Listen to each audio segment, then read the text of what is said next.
అందరికీ నమస్కారం. మీరు వింటున్నారు పాడ్కాస్ట్ సిరీస్ అనుభవ్, వయోధికుల అనుభవాల జీవన సౌరభం.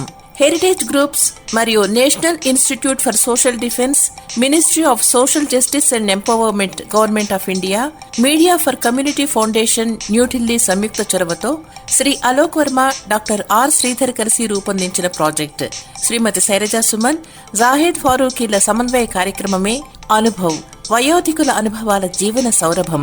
వైద్యులు, ఆసుపత్రులు, వృద్ధాశ్రమాలు, కార్యాచరణ కేంద్రాల వివరాలు అందించి న్యాయపరమైన మార్గదర్శకత్వంలో భావోద్వేగాలకు మద్దతునిస్తూ వృద్ధుల దుర్వినియోగం, నిరాశ్రయుడైన వృద్ధులను రక్షించడం వంటి వాటికి సంబంధించిన సమాచారం కోసం సీనియర్ సిటిజన్ల కోసం జాతీయ toll free help line number 14567, toll free number మరొకసారి 145667ను సంప్రదించవచ్చు.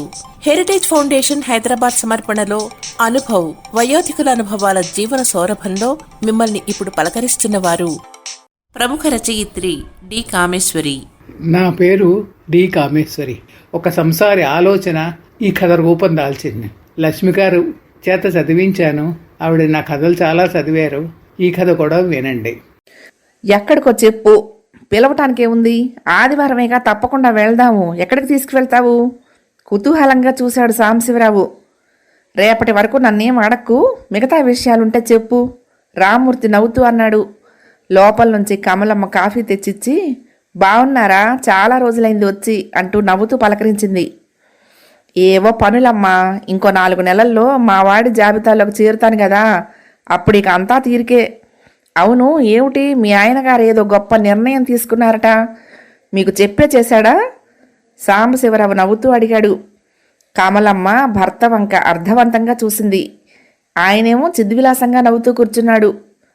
గొప్ప నిర్ణయం అని మేము అనుకోలేదు, కానీ తెలివైన నిర్ణయం అని మాకు అనిపించింది, కమలమ్మ గడుసుగా అంది. ఓహో, అయితే ఇది ఇద్దరూ కలిసి చేసిన నిర్ణయమేనన్నమాట. మావాడి సస్పెన్సు రేపటిదాకా పొడిగించాడు. సరే, వేచి చూడక తప్పదు కదా. కాఫీ కప్పు కింద పెట్టి లేచి నిల్చున్నాడు సాంబశివరావు. ఉదయం 9 గంటలకు రామకృష్ణ మఠం నుంచి బస్సు బయలుదేరింది. బస్సు ఎక్కాక రామకృష్ణ ఆశ్రమం నడుపుతున్న ఓల్డేజ్ హోంలోకి తీసుకువెళ్తున్నావు? సాంబశివరావు అడిగాడు. ఓ, నీకు తెలుసన్నమాట.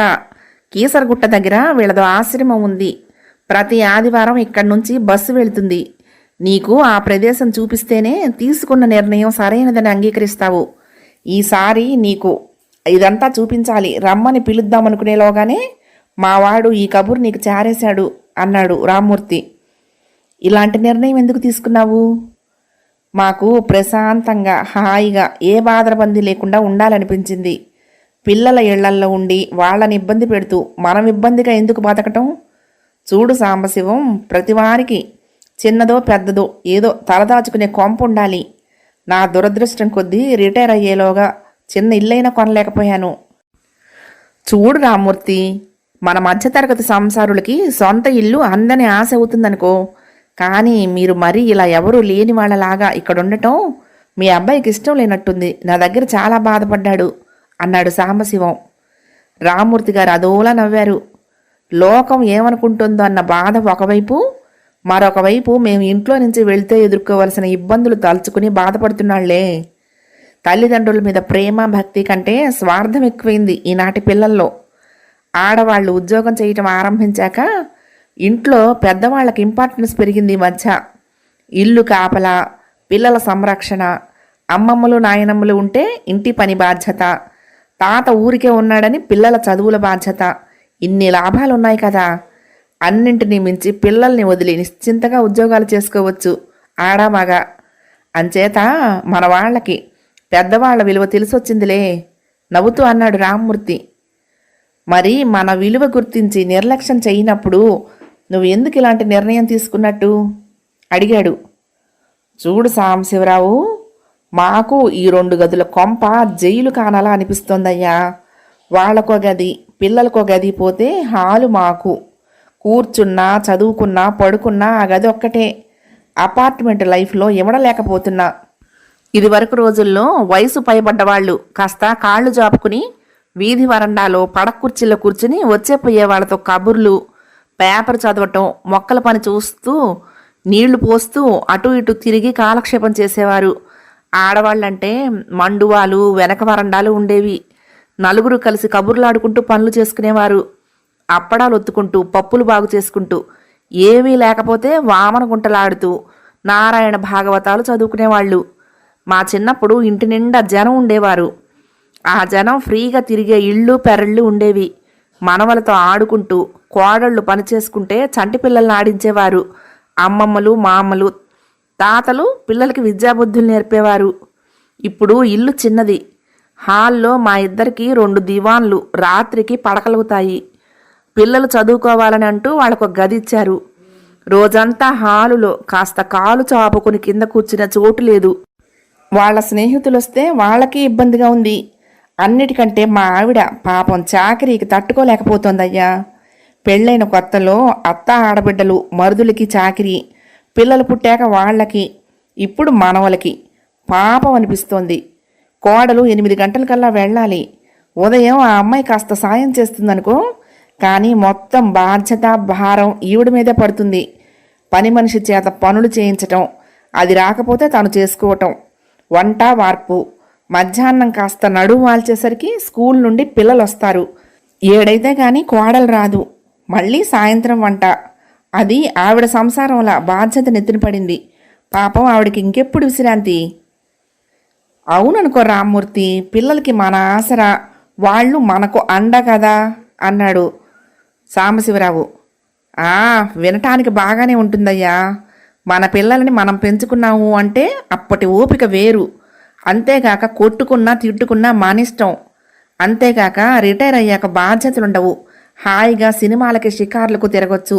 మంచి పాట కచేరీకో, డ్యాన్స్ ప్రోగ్రాంకో, గుళ్ళు గోపురాలు చూడటానికో, ఊర్లు వెళ్ళాలని ప్లాన్లు. ఏదీ కుదరటం లేదు. ఇల్లు బందికాన అయ్యింది. పొద్దుట పని, సాయంత్రం పిల్లలు వచ్చే వేళ, పిల్లలు వచ్చాక ఒంటరిగా వదిలి ఎలా వెళ్తాము? కొడుకు కోడలు వచ్చేసరికి రాత్రి అవుతుంది. అంత రాత్రి ఇంకెక్కడికి వెళ్ళేది? పిల్లలకి సెలవు వచ్చినప్పుడు వెళ్ళండి అంటాడు మావాడు. ఆ రోజు మాకంటే వాళ్లే ముందేదో ప్లాన్ చేసుకుంటారు తిరగటానికి. పోని అప్పుడైనా మమ్మల్ని కలుపుకోరు. నేను అదేం నేరంగా అనటం లేదు. వాళ్ళ ఫ్యామిలీ వాళ్ళు వెళ్ళాలనుకుంటారు. అయ్యో అమ్మా నాన్న అనుకోరుగా. ఎంతకని పుస్తకాలు, ఎంతకని టీవీ. ఆ టీవీ కూడా పిల్లలున్నంతసేపు పిల్లలు చదువుకుంటున్నారు, డిస్టర్బెన్స్ అంటారు. ఉదయం ఎవరూ లేనప్పుడు చూడాలి. మంచి సీరియల్స్ మధ్యాహ్నం రాత్రులే కదా వస్తాయి. పాపం మా ఆవిడ కొట్టుకుంటుంది టీవీ కోసం. పెట్టేసరికల్లా సౌండ్ అన్నా తీసేయండి, పిల్లలు చదవరు అంటుంది కోడలు. శని ఆదివారాలు వచ్చాయి అంటే పిల్లలు కార్టూన్లు పెట్టుకుంటూ మమ్మల్ని అసలు చూడనివ్వరు కదా. చూడు, ఇవన్నీ చెబితే చాలా చిన్న విషయాల్లాగానే ఉంటాయి. అనుభవించిన వారికే అర్థమవుతాయి. దక్షిణాది గుడులన్నీ తిరిగి రావాలని ఎంతో ఉంది. ఇప్పుడెలా అమ్మా, ఎండాకాలం సెలవుల్లో వెళ్ళండి అంటాడు. ఆ ఎండల్లో మేం ప్రయాణం చేయలేక మానుకున్నాము.